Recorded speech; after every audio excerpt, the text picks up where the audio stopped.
White House officials and congressional staffers met on Saturday, hoping to break the impasse in the government shutdown. Mulalengi has the latest from the White House.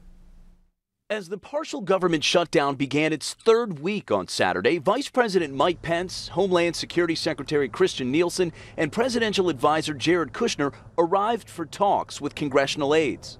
Our aim will be to find a solution, not just simply to end the government shutdown. After the meeting, the Vice President's office issued a statement calling the discussions productive, and both sides plan to meet again on Sunday. On Friday, President Trump made clear he is standing his ground on the border wall and said the shutdown could continue for months or much longer. Absolutely, I said that.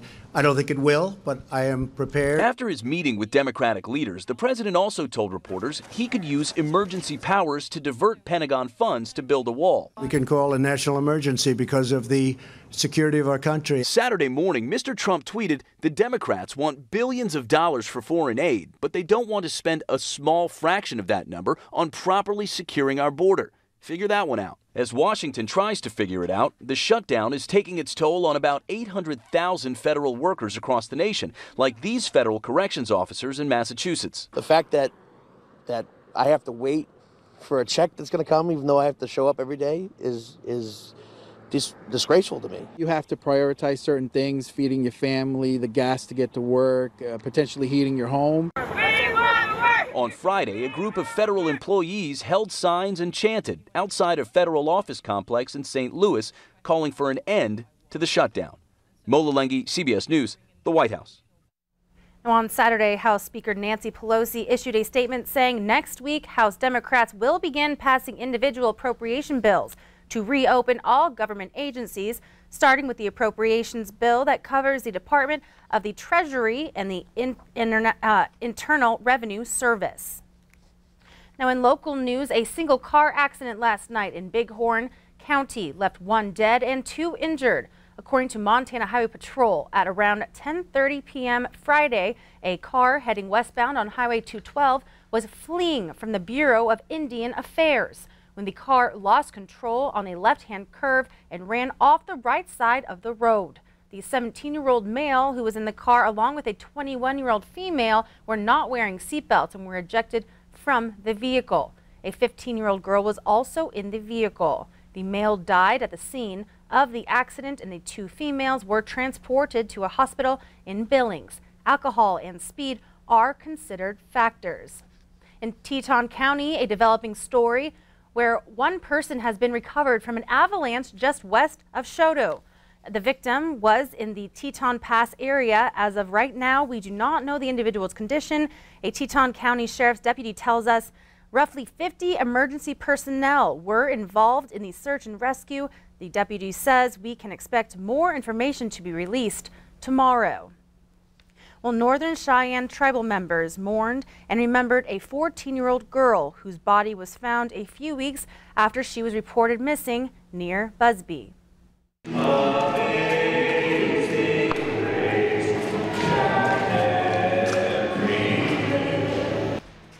Pastor Dennis Bauer led the wake service last night and the funeral today for Henny Scott.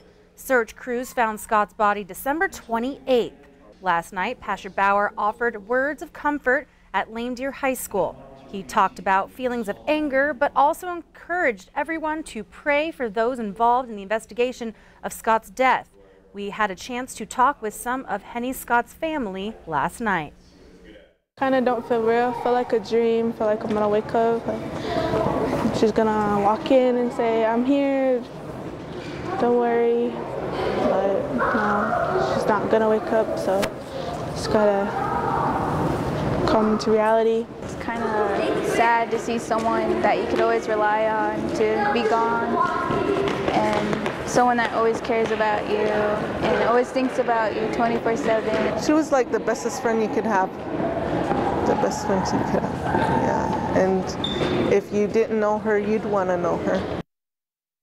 And on Wednesday, January 9th, a walk in her memory will be held from the Lame Deer BIA to the Little Wolf Capitol. January 9th would have been Henny Scott's 15th birthday. Well, for the first time since the tragedy of the disappearance of Matthew Grant and the days leading up to him found murdered in Browning, his family is speaking out about the struggle of searching for him and the fight for justice still to this day.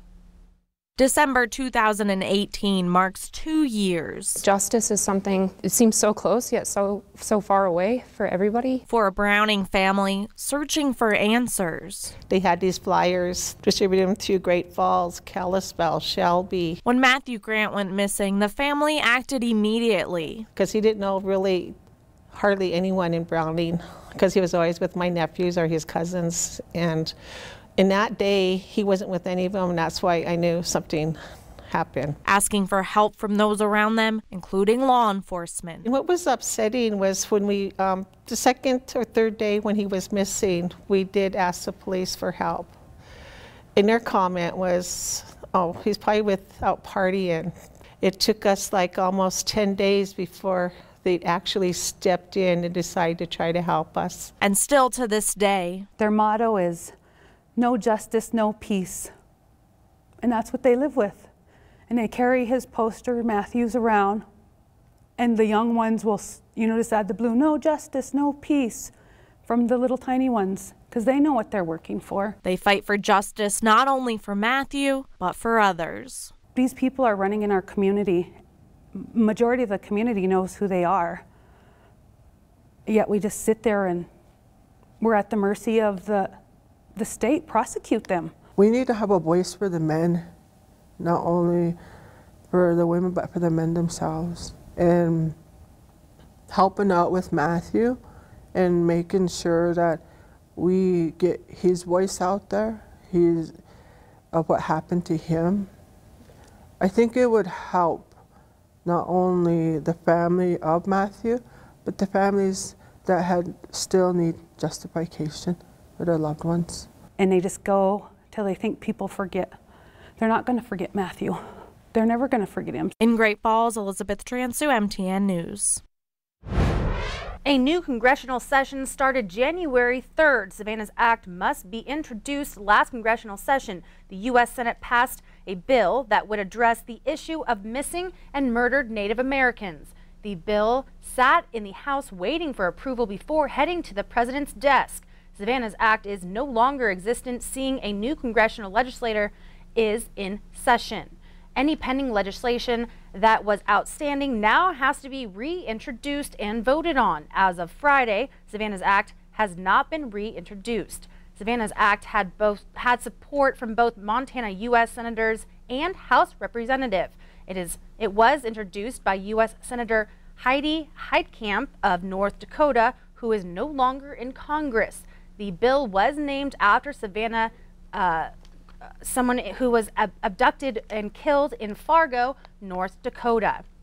And to watch our entire two-part series on Matthew Grant, you can visit our website. Well, dancers are set for some healthy competition and fun to help seniors this morning. Big Sky Senior Services held its kickoff for the 4th annual Dancing with the Big Sky Stars. Professional dancers will work with local celebrities to form 6 teams. Big Sky Senior Services helps about 300 seniors to stay in their own homes. There are a lot of local seniors that are live alone and estranged and don't have any other family members to help them out. We become that family. Our organization becomes that family for those homebound seniors. They probably put in at least 25 to 40 hours of practice time before the event. There's a lot of pride in accomplishing this. I didn't have any dancing experience. It was a challenge, but it was a great pleasure and an adventure for me. I'm honored to be here to support this program, and it's very fulfilling to see the smile on the elders, so these seniors that we're helping in the local community.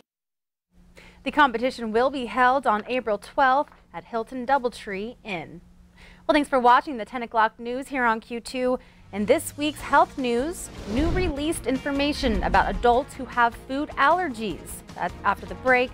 And later in sports, another chapter in one of the best budding rivalries in Montana, Hardin and Billings Central's boys at the Metra. You're watching MTN News with Zoe Zandora, Storm Tracker weather with Connor Pregetzer, and sports with Casey Conlon.